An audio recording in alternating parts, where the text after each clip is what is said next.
ऐसा हो सकता है? राम का नाम नहीं लेना, अल्लाह वाहिगुरु को याद नहीं करना, दुनियावी साजो सामान में उलझे रहना, दुनियावी इच्छाओं में खोए रहना। इच्छा करना कोई गलत बात नहीं, अगर इच्छा नहीं होगी तो जिंदगी नहीं होगी, पर इच्छाओं का मक्कड़ जाल नहीं होना चाहिए। जैसे मकड़ी जाल बुनती है, इस तरह इच्छाओं का जाल मत बुनना। क्योंकि कहते हैं मकड़ी जब जाल बुन लेती है, कई बार ऐसा भी होता है कि उसमें कोई जीव नहीं फंसता, पर खुद ही फंस के सूख जाती है।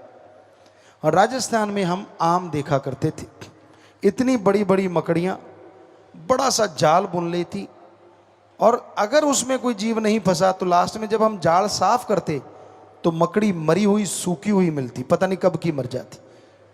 तो उस तरह है भाइयों बहनों, इच्छाओं का मक्कड़ जाल इतना सख्त ना बुन लेना कहीं उसमें ही सारी जिंदगी गुजर जाए और मर जाओ, तबाह हो जाओ। ना ना, इच्छाएं रखो पर जायज। आज के इंसान की फितरत बन गई है, आदत बन गई है, भगवान अल्लाह वाहिगुरु से एक इच्छा रखता है, वो पूरी हो गई, उसकी खुशी होती है। सबसे पहले वाली इच्छा पूरी होती है, बड़ी खुशी होती है। वाह मालका, वाह सतगुर, वाह अल्लाह, वाह वाहिगुरु, वाह राम, वाह वाह करता है। लेकिन जिस तरह कोई पाठ करवाया जाता है गुरु साहिबानों की पवित्र गुरबाणी का या रामायण का या अलग अलग तरह के पवित्र ग्रंथों का पाठ करते, सुंदरकांड का, ये देखने में आता है राजस्थान साइड में लोग बालू रेत को गिल्ला करते हैं और उसमें जौ या गेहूं दबा देते हैं, पानी रोज डालते हैं तो वो अंकुरित होने लगती है। उसी तरह इंसान की एक इच्छा पूरी होती नहीं कि काम वासना क्रोध लोभ मोह अहंकार मन माया की वजह से 10 इच्छाएं और अंकुरित होना शुरू हो जाती हैं। 10 इच्छाएं मुंह बाए खड़ी हो जाती हैं और इंसान उन इच्छाओं के चलते अपने अल्लाह वाहिगुरु राम से दूर हो जाता है, गुमराह हो जाता है, भूल जाता है अपनी उस इच्छा को जो एक ही थी, मेरा मौला मिले, सतगुरु अल्लाह राम मिले, भगवान मिले, सम्मान मिले, दो जहान मिले, निज धाम मिले, परमानंद मिले, सब कुछ भुला देता है। यह है इच्छाओं का मक्कड़ जाल। इच्छा कदे बंदे दियां हुंदियां ना पूरियां, सोचदा बथेरा पर रहंदियां अधूरियां। बेपरवाह जी ने बहुत से भजन बनाए हैं, थोड़ा शब्दों का इधर उधर हो सकता है कि इच्छाएं इंसान की तमाम पूरी नहीं होती। कोई नहीं मुकाबला, फ्रॉम द बॉटम निकला टॉप।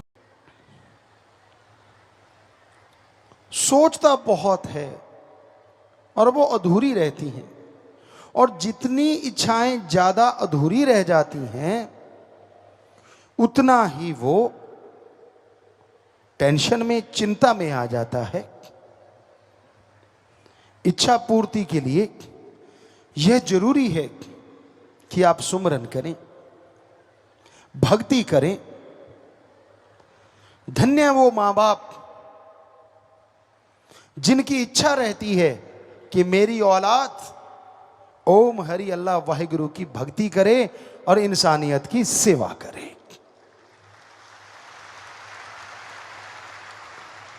दो तरह के लोग पाए जाते हैं, एक जिनकी इच्छा होती है परमार्थ में चरम सीमा पे पहुंचना कि मैं भक्ति करूं, सेवा करूं, मेरी औलाद नेक भली बने, तो उनको चाहिए खाना जो भी घर में सुबह से रात तक बनता है वो सुमरण करके बनाते रहो। यकीनन ये इच्छा मालिक कबूल मंजूर कर लेंगे और नजारे दिखा देंगे। एक काइया आदमी होते हैं बड़े चालाक, उनको होता है कि मेरे से प्यार बढ़े, मालिक से कम हो जाए तो वो शुक्र गुजारते हैं। उनको लगता है कि अगर मालिक से बढ़ेगा तो मेरे से घटेगा, और मेरे से बढ़ गया तो मालिक से कम हो गया तो कोई बात नहीं। ऐसे लोग अपने पांव पे कुल्हाड़ा मारते हैं। जो रहमतों का समुंदर उनको मिलने वाला था उससे वंचित रह जाते हैं, वो खोखले हो जाते हैं। थूथा चना बाजे गाना। वो छोटी छोटी खुशियां लेना चाहते हैं, पर ऐसा लगता है सब कुछ कहीं गुम सा हो गया। उनको रिश्ते नातों से कुछ लेना देना नहीं होता। वो तो अपनी ही इच्छाओं से, या दूसरे शब्दों में अपनी इच्छाओं पे सब कुछ कुर्बान कर देते हैं। एक कहावत है, बंदरिया अपने बच्चे को बहुत प्यार करती है। आप शायद नहीं जानते होंगे। यह प्रयोग किया गया, देखा गया कि एक तालाब सूखा था, बंदरिया वहां बच्चों के साथ रहती थी। एकदम से फ्लड आया, वो निकल नहीं पाई, पेड़ पे चढ़ गई, पेड़ डूबने लगा। बच्चा छोटा था, उसने घुटने तक बच्चा था, बच्चे को उठाया, अपने सिर पे बिठा लिया, लेकिन पानी चढ़ना बंद नहीं हुआ। पानी चढ़ता गया, चढ़ता गया, चढ़ता गया।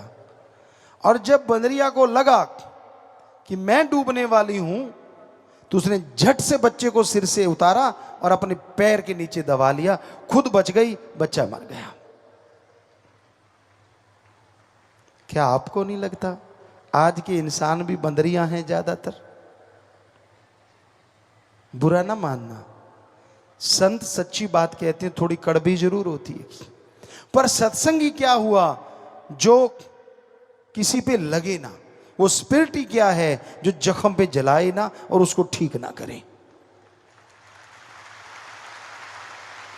तो आज के लोग इतने खुद गर्ज हो गए हैं। कहां तो खुशी हो कि यार सतगुरु से, मालिक से प्यार है, हमें क्या और चाहिए।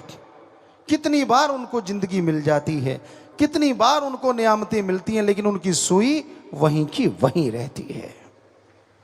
खोट निकालते हैं मालिक में, कमियां निकालते हैं अपने सदगुरु में।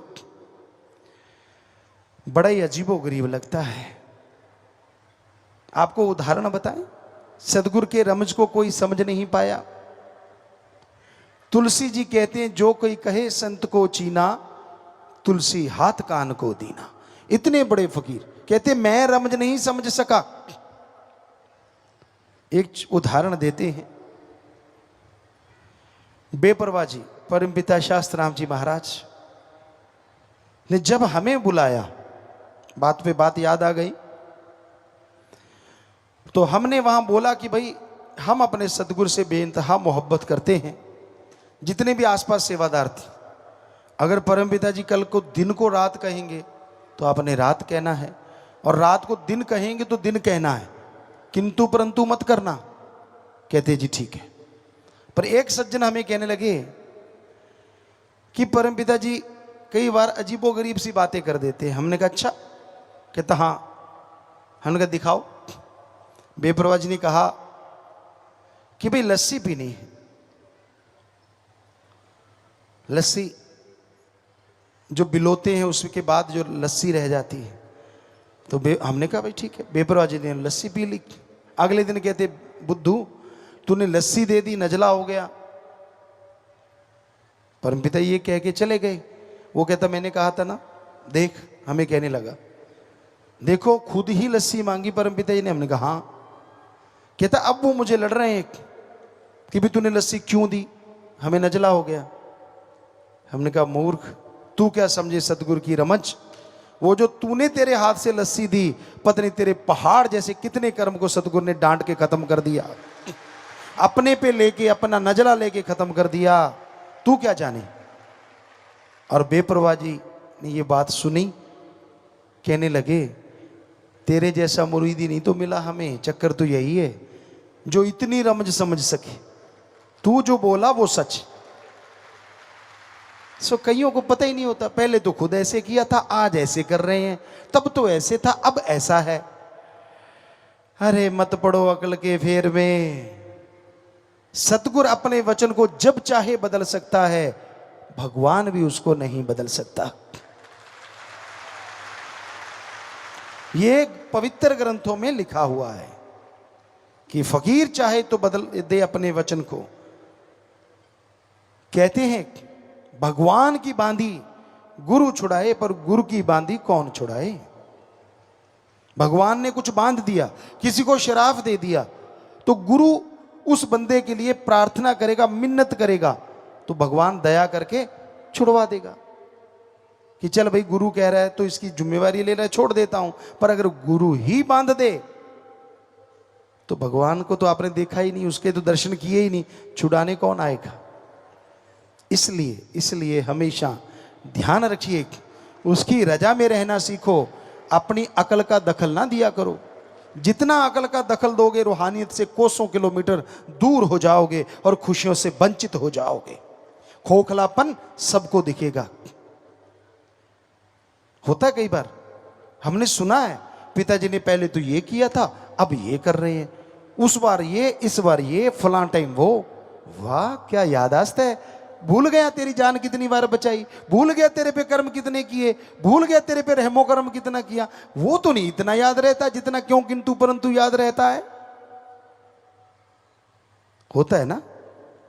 फकीर कभी वैसे नहीं कहते, जो दुनिया में चल रहा होता है वही बात कहते हैं, और जो सुन के समझ जाते हैं, मान लेते हैं और आगे से तौबा कर देते हैं, फिर भी रहमतें मिलती हैं। वरना खुद ही में कुछ नहीं होता। तो फिर वो लकड़ी वाली बात हो जाती है। कहते हैं खजूर की लकड़ी ऊपर को रहती है, और वेदों में, आयुर्वेदा में लिखा है उसकी लकड़ी की आग से जो दवाइयां बनाई जाएं वो बहुत ही अच्छी होती हैं। उसकी आग एक रस एक टाइप की रहती है। तो उसके बारे में एक शेर हम बोला करते हैं कि वो ऐसे रही, लकड़ी जल कोयला भई और कोयला जल भयो राख, कि उसका तो पीछा छूट गया। मैं खुदी में इंसान ऐसा जलो, यानी मैं ईर्ष्या में, मैं ईर्ष्या में इंसान ऐसा जलो, कोयला भयो न राख। इंसान जब अपनी अकड़ पे आ जाता है ना, एक कहावत है, बिगड़ा मन गुरु का ना पीर का। उसे अपने सदगुरु की कोई बात अच्छी नहीं लगती, उसमें क्यों किंतु परंतु, ये नहीं वो नहीं फला नहीं धिंकड़ नहीं, और अपने आप को वो गुरु से बड़ा बना लेता है। भूल जाता है वो तमाम चीजें जब छोटा होके हासिल की थी, भूल जाता है वो ऐशो आराम जब छोटा बना था तभी मिली थी, भूल जाता है उसका रहमो करम जब वो छोटा था। जब छोटा का मतलब उम्र में छोटा नहीं, जब कहता था मेरा सतगुरु वाह, वो तो गलत कह ही नहीं सकता, वो तो गलत कर ही नहीं सकता। जब उस रूप में छोटा था तो सारी रहमतें लूट ली, और जब अहंकार में आया तो फुल स्टॉप लग गया। खुद ही मत कीजिए, वो अल्लाह वाहिगुरु दया